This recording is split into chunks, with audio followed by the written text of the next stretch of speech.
Nacional Indígena. Le agradecemos que nos tome esta llamada, y esto es porque el Congreso Nacional Indígena justamente se fundó hace 27 años, y como cada 12 de octubre, que durante muchos años en la escuela nos enseñaban supuestamente que era el día del descubrimiento de América, y desde hace muchos años, especialmente desde el alzamiento zapatista de 1994, se recuerda que el 12 de octubre es más bien el día de la resistencia y de la dignidad indígena. Carlos González, muy buenas tardes, ¿cómo estás?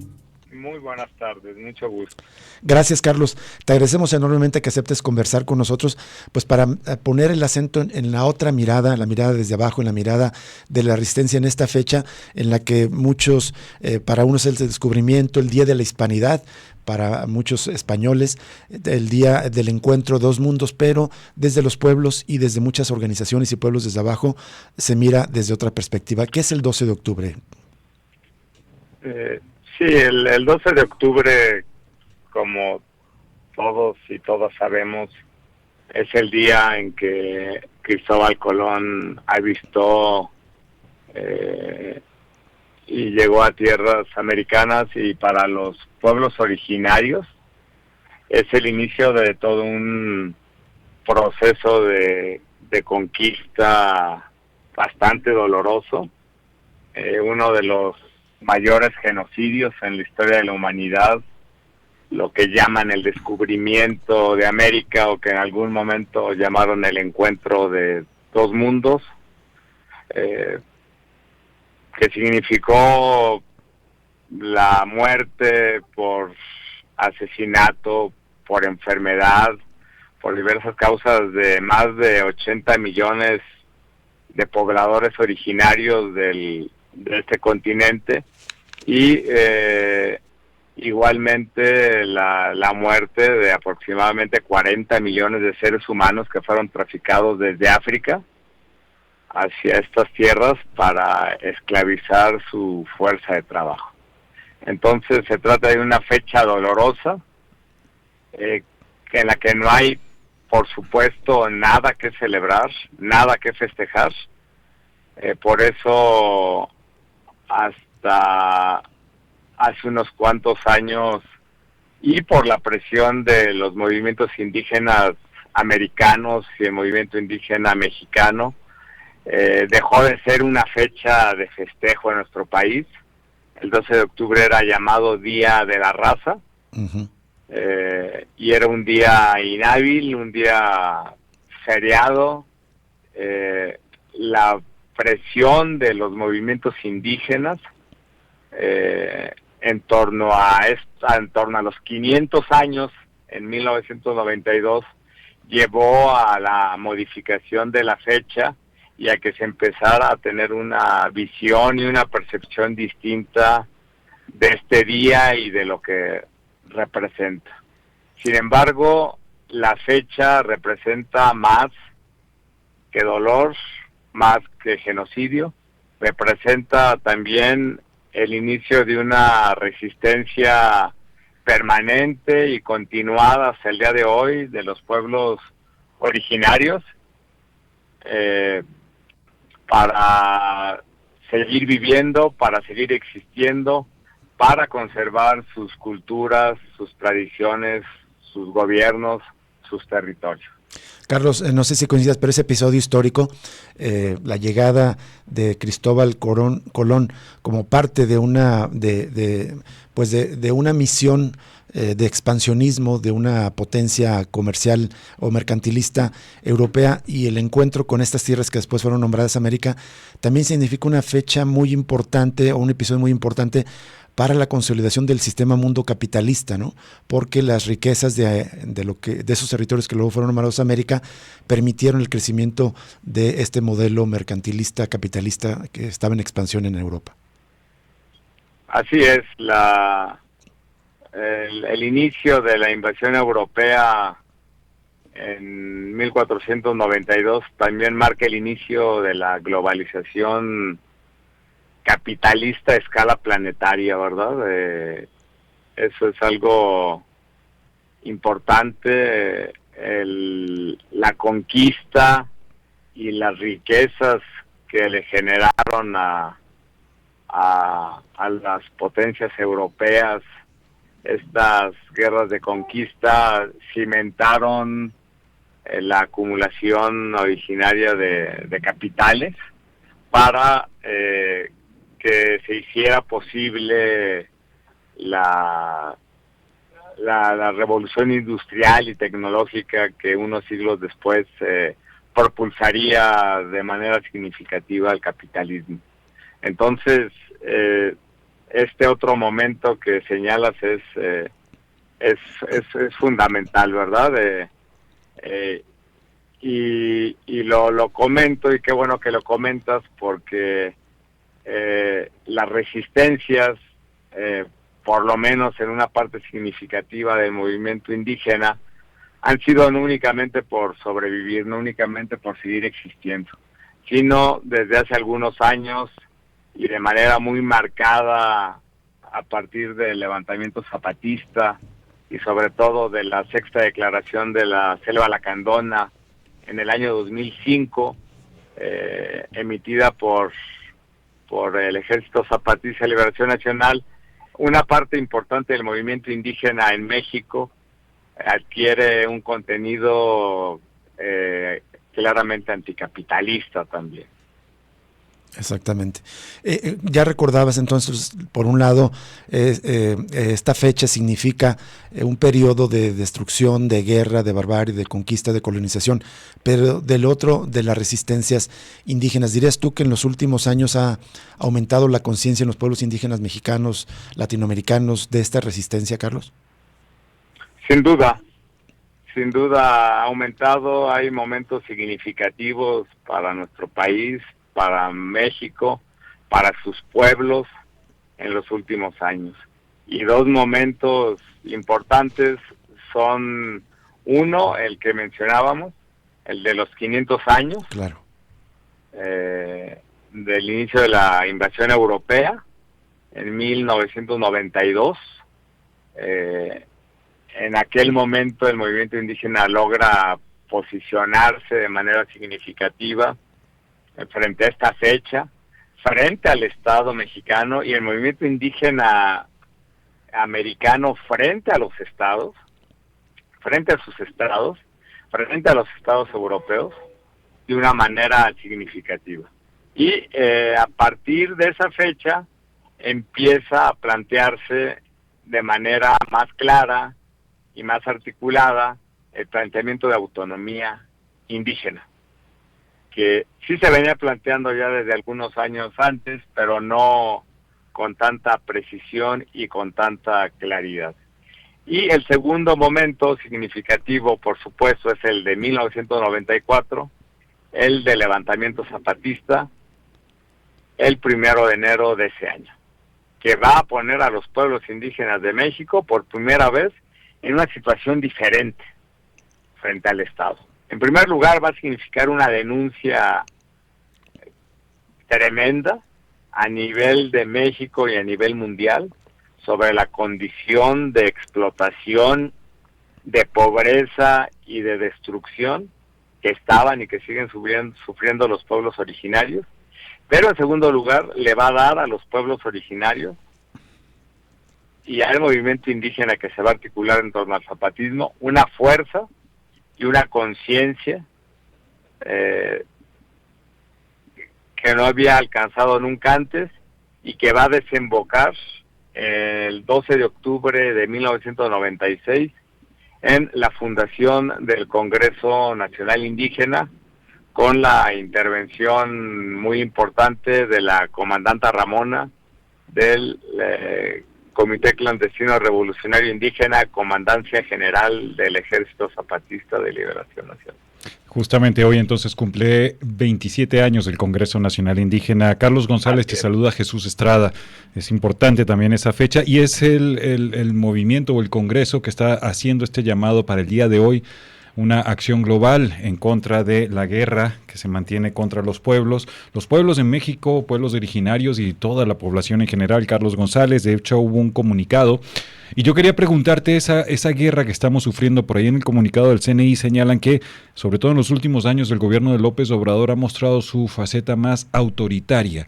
digamos, soltando a través de la militarización los perros de guerra, digamos, a todo, en contra de los pueblos, en contra de la vida en este país. Quería preguntarte, tu opinión de ese proceso de militarización. ¿Es absolutamente grave lo que está haciendo López Obrador comparado con otros gobiernos? Y preguntarte también López Obrador tiende a calificar a todo aquel que se le opone como conservador. Para López Obrador, ¿tú crees que es un gran problema este horizonte de autonomía que mantienen los pueblos y las comunidades alejados de la lógica del Estado y del capitalismo en el cual se inscribe el pensamiento de López Obrador? Sí, sí lo es. Voy a tratar de explicarme. Primeramente, consideramos que la guerra o las guerras continuas, permanentes o transitorias, cada vez juegan un papel más significativo en el crecimiento, en la reproducción del capitalismo, de las economías capitalistas. Lo vemos con cada guerra que se vive en el mundo, lo vimos recientemente con la guerra de Ucrania y lo estamos viendo de un modo descarnado y despiadado como no se veía hace tiempo, con la ofensiva que está llevando a cabo el ejército israelita en contra del pueblo palestino en la Franja de Gaza. Entonces, la circunstancia de la guerra es mundial, es permanente y es estructural. México está sumergido en esta guerra desde hace años. No es algo que haya surgido en este sexenio, ni con este gobierno, ni mucho menos. Sin embargo, este escenario de guerra sí se ha profundizado, por supuesto, con ese gobierno. Al día de hoy llegamos a más de 156,000 homicidios dolosos en lo que va del sexenio, a más de 43,000 personas desaparecidas y no localizadas, a más de 4,000 feminicidios, al asesinato de 75 periodistas y de 104 personas defensores de la tierra, el territorio, pueblos indígenas, derechos humanos y medio ambiente. Y por lo menos 50 de estas últimas personas o son del Congreso Nacional Indígena o de su entorno, ¿verdad? Ese es el tamaño de la guerra. No se da como una guerra convencional, no se da en los términos en que se está dando ahorita la ocupación o la reocupación de Gaza por parte de los israelitas con el apoyo brutal de Estados Unidos, con el apoyo omisivo y cómplice de países árabes como Egipto, pero es seguramente tan brutal como eso, sin que tengamos esa circunstancia de guerra abierta, de guerra convencional. Adicionalmente, en la militarización, el militarismo, el paramilitarismo y la presencia cada vez mayor de los cárteles criminales en la vida cotidiana de este país, tienen un tamaño que no habían alcanzado nunca. Eso sí hay que decir. La militarización nunca había alcanzado el tamaño que ha alcanzado en este sexenio. El número de asesinados, el número de desaparecidos es el mayor de cualquier otro sexenio. Entonces, estamos en una circunstancia de guerra y de guerras a nivel mundial, y México no solo no escapa, sino que es uno de los escenarios principales, creo yo, de estas guerras a nivel planetario, ¿verdad? Y algunos de los propósitos centrales de estas guerras, decíamos que reproducen al capitalismo, reproducen las economías capitalistas. Algunos de los objetivos muy precisos de estas guerras y de esta guerra es el despojo, es la ocupación de territorios, es la contención de poblaciones humanas. Estamos viendo en nuestro país una contención de la migración por la Guardia Nacional, por el ejército, por la marina, de acuerdo a las presiones que ha hecho Estados Unidos, como no habíamos visto nunca antes. Nunca habíamos visto una política migratoria tan agresiva y tan militarizada. Entonces, el despojo, la presión sobre las poblaciones humanas para exacerbar las condiciones de explotación, han crecido y son propósitos centrales de esta guerra.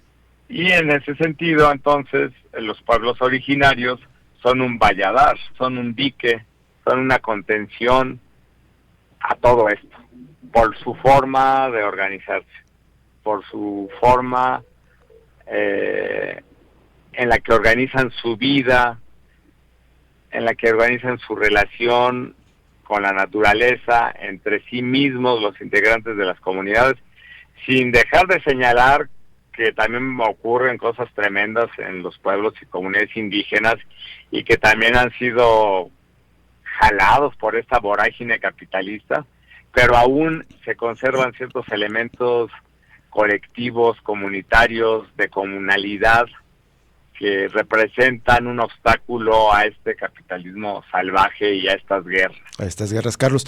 ¿Cómo finalmente, qué horizonte se ve de posibilidades de tener estas guerras y este aumento de la militarización y de la violencia en todo el país, pero especialmente en pueblos y comunidades indígenas? Muy difícil, muy difícil. Creo que ya hemos platicado en otras ocasiones. Sí. El actual gobierno, denominado de la Cuarta Transformación, juega con un discurso de izquierda, antineoliberal, cercano a las aspiraciones del pueblo. No es de izquierda, es neoliberal, y a través de esta militarización y de muchas cosas más, está tocando de manera significativa las condiciones de vida del pueblo y de las poblaciones más empobrecidas, pero sin embargo, con estos discursos y con los programas sociales que ha venido manejando, ha generado un control y una mediatización que no alcanzaron los gobiernos panistas y priistas en el pasado próximo.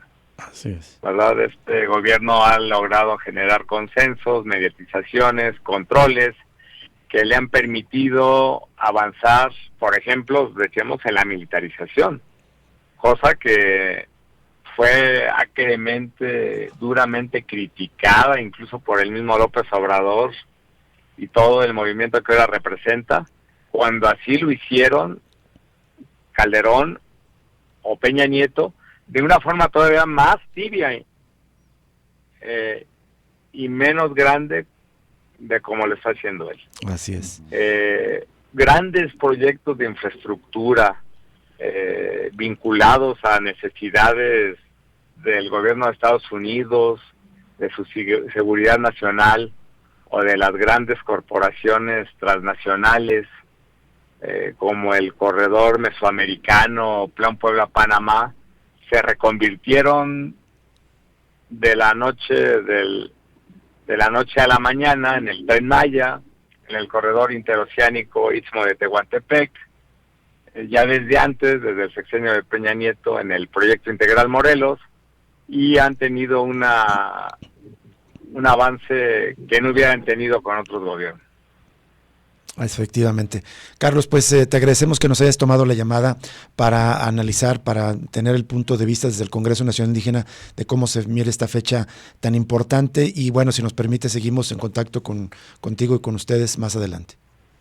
Por supuesto. Muchísimas gracias por la invitación. Igualmente, Vamos, Carlos González, de la Gracias. Comisión de Organización del Congreso Nacional Indígena. Muy importante esta otra mirada desde abajo, desde las resistencias, para entender la importancia de esta fecha, pero no como esta idea del encuentro de dos mundos, sino justo yo creo que lo que platicamos, una parte muy importante no fue solamente la imposición de una cultura, de un idioma, sino también la imposición de un modelo que al encontrar esos territorios y riquezas y la población, es decir, la base de la acumulación de capital, el trabajo, la explotación del trabajo y la expropiación y el despojo de los bienes comunes, pues eso permitió la potenciación del capitalismo. Y esto es un llamado desde la izquierda abajo, anticapitalista, para que luego López Obrador no ande por ahí presumiendo que supuestamente que es de izquierda. ¿Y dónde andaba el CNI? Sí, ya, por favor, hazme el favor.